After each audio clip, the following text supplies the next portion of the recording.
World of Warcraft has been around for 20 years, and every season, players fight for one of the most prestigious PvP titles, Gladiator. But what happens when someone who's never played World of Warcraft dives straight into PvP, specifically going for the title of Gladiator? Well, that's what we're here to find out. This challenge could take me months, it could take me years. As of this video, I've been playing World of Warcraft for about 3 weeks. Definitely not Gladiator yet, definitely a lot of work to do. And we got a couple of things to talk about first. The way I think about it, there are 3 types of people that will watch this video.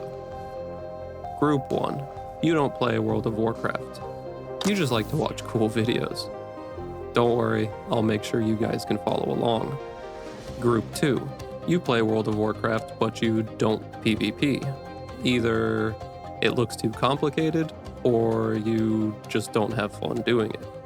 Either way, maybe I can motivate you to get into the arena. And then there's Group 3, the WoW PvPers.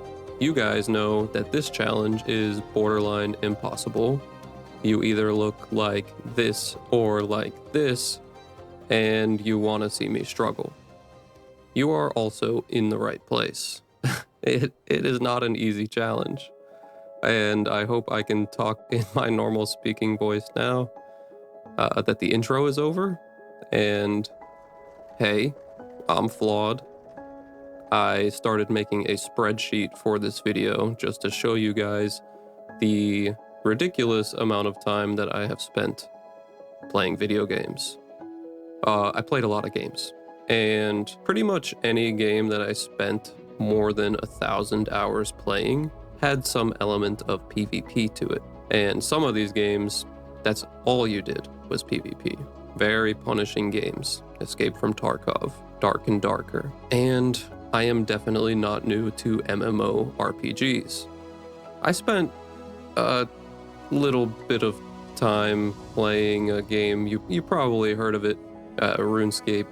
It's 20,000 hours or more since the year 2001. Haven't played in a long time. Then we also have a game that some would consider very similar to WoW, which is FFXIV. I do have 4,500 hours in FFXIV. Truly love FFXIV. It's just, I really do not like the PvP in that game. And then that brings us to WoW. I just never really was interested. You know, when I was playing games like Age of Empires 2, medieval castles, this kind of look, versus a game like Warcraft, I did not like the cartoony look of it. It did not appeal to me. I liked StarCraft, a lot of Diablo 2 also. Did not really like Diablo 3 or 4. So I was just kind of busy playing other stuff when WoW was popular. Someone that did enjoy WoW in my family was my brother. He has played WoW for the last 20 years. So you guys could say I have kind of a secret weapon. And this challenge, by the way, requires a secret weapon. And I want to be clear, my brother is not here to carry me. A lot of my journey to get to the arena, he kind of just laughed at me. I'll probably share some of the texts that we had while I started playing this game, because he kind of would just shove me in the right direction. Like, you know, if you're at the top of a mountain and you were like, oh, home is over that way. And he's like, yeah, you figure out the way down, and would kind of just push me. In this first episode, I'm going to do some comparing to other games, just because the class systems I'm used to are like RuneScape. In RuneScape, you had 23 major skills that you would level over months or years. Let's say you wanted to be a spellcaster. Well, level mage by casting spells. You would put on mage gear, and boom, that's mage. Then you want to train melee. No problem. Put on a sword and a shield, start killing cows. You're a warrior now. However, choosing a class in WoW kind of feels like buying a car. You don't really know if you like it until you drive down the road for a while. Since there's not really a test drive option, you kind of have to look up videos explaining the classes. You could go by the definition in-game, but it's not really enough for you to decide everything. It was really important for me to keep in mind that I had one specific goal, which is to get Gladiator. Now, for the people that don't play WoW, achieving Gladiator rank goes like this. I will be participating in 3v3 arenas. Basically, on each team, there's 2 damage dealers and a healer. You try to kill the other team in-game. If you win, your rating goes up. Easy, right? However, to get Gladiator, you need to go all the way up to 2,400 rating and then win 50 more arenas. This is the real barrier of this challenge for me. I'm going to have to play hundreds of matches versus the top players in the world. So, we were picking a class, right? I knew 3 things going into this. 1, some classes are easier than others to learn. 2, I wanted to be mobile, as in, I wanted my character to be able to move around a lot. 3, I would play with the Alliance faction.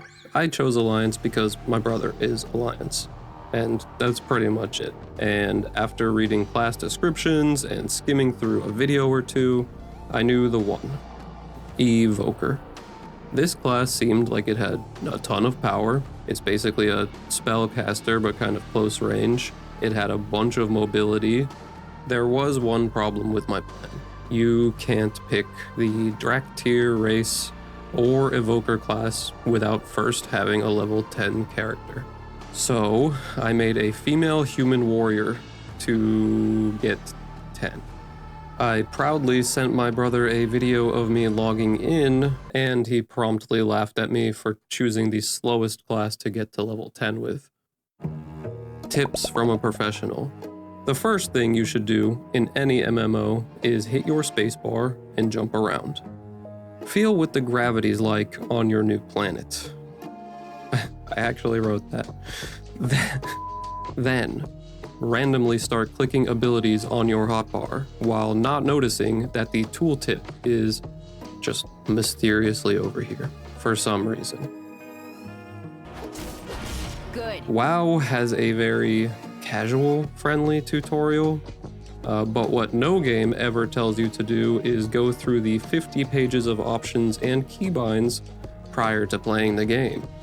This is really the first thing I do in every game, and still after weeks I'm adjusting options to make everything feel just right. You can never, it's so hard to get that perfect setup. And then I got in a boat crash. Definitely should have drowned wearing full plate mail, but whatever. I leveled to 10 and immediately logged off of Warrior. This is not political. Do not at me. But Warrior is like saying vanilla is your favorite flavor of ice cream. I know firsthand. I have fought them in the arena a lot. And then we designed our boy. I was actually surprised that I was able to customize both the dragon form and what the game calls visage form, and I spent a good 15 to 20 minutes doing this. I might hammer this point in later, but loving your character in an MMO is very important. You might think having pride for what your character looks like might not sound like an advantage in PvP, but definitely in competitive PvP, mental state is everything. We used to say drip or drown in Escape from Tarkov, which basically meant, look good or die. But we will talk about mental state much more in the future. Just know that when I think of MMOs, I think love your character, and be immersed in a deep world. I was immediately happy to learn that this race has its own leveling campaign with unique cutscenes, areas, etc. It's important to note for the non-WoW players that to get into the arena, you need to be level 80. This is the max level in the current expansion of World of Warcraft. I'm gonna say this as diplomatically as I possibly can. And let me preface this by saying this entire series is about PvP. After episode 1, I will be PvPing pretty much exclusively, and we will not really be discussing questing and leveling and that kind of thing. But let's talk about questing and leveling in games in general. Keep in mind, I did level my character manually from 1 to 80, and I watched pretty much the entire quest line, cinematics. I will be sharing my opinion on it. The FFXIV campaign, the cinematics, they made me laugh, they made me cry. Some of the songs, I could listen to one of the songs right now, I will probably cry. Just straight up. And then they changed writers for the last expansion. Totally ruined it. We're off topic. Then you have RuneScape. The leveling. I did not have a fully maxed character in RuneScape for 10 years. Things were slower back then.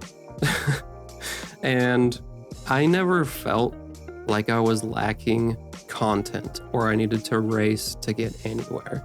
The whole time you're playing the game. The WoW leveling experience was quite simply a chore. You followed Glowing Diamond to Glowing Diamond, did convoy quests, kill mob quests, fetch quests. Nothing revolutionary in the slightest. The characters in the story feel... I'm actually gonna say it. I wrote it down. I'm actually gonna say it. Contrived. And I'm gonna put up the definition too, because it's true. Contrived. Deliberately created rather than arising naturally or spontaneously. But my example is SpongeBob. People that really watched SpongeBob growing up in the 90s know that season 1 is a masterpiece. Bob the Sponge was full of life and just like, he had a soul. Season 2 SpongeBob, well, let's go back to the word contrived because that's what it was. He was basically some government-sponsored brainwashing puppet, soulless and dead. And that's kind of how the characters felt in WoW, just kind of put there for some reason. They kind of just made characters to have characters. I didn't really get attached to any of them. And again, that being said, I did watch almost all the campaign cutscenes. Here we go, let's roll the footage. We had this dude doing like a thing. This chick, she was like mean, bro, like really mean and smart, super smart, but mean. You got this chick. She was just straight up ripped off from a character in FFXIV who was a total badass, had a shield for an arm, and was again a total badass. This dude is just like I don't know why they put this dude in this show. Chills. And then we started skipping cutscenes. Despite all of this, like I said, I manually leveled my character from 1 to 80. And I can't stress enough how important this was for me. I haven't played a game like this since 2023. I was very rusty. And I didn't simply do the quest line to level. I did about 25 or 30 time walking dungeons. I didn't really get the details, but my impression is that these were dungeons from past expansions, and WoW offers rewards like cosmetics and experience points for completing these dungeons. Almost every dungeon I would level, sometimes twice, so they were very efficient for leveling. And I do enjoy dungeons. My pretty much entire time playing FFXIV was dungeons and raid. And right now, I'm pretty sure the experienced players are looking at my screen with just a look of horror. Didn't help that my interface was really not set up great yet, and it actually took me a while to look up a best setup video for all my options. That was about 2 weeks into my playing. I am aware that there are many additional programs or add-ons that players use to make the game easier or more manageable. I might use a damage tracker in the future, but as of my first 3 weeks, I don't want to use add-ons. It was a pretty short grind to get level 80. It was about 24 hours in game, and that took me 3 days. The real grind starts next episode. So, if you look at Chun's page, right, you're gonna see like his gear and everything, because a lot of these guys will have multiple loadouts. The rank 1 Haxor build, yeah. So I'm gonna point, and then like right when my point is finishing, I'm gonna zoom out and you can knock me, alright? Wait, don't do it. And my fucking character started moving before. It looks stupid. Alright, it's gonna be now.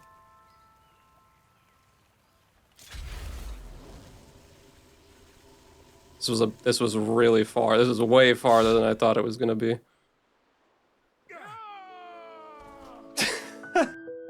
This is a new YouTube channel, so liking and subscribing is actually helpful. Thanks everybody for watching, and I'll see you in the next one.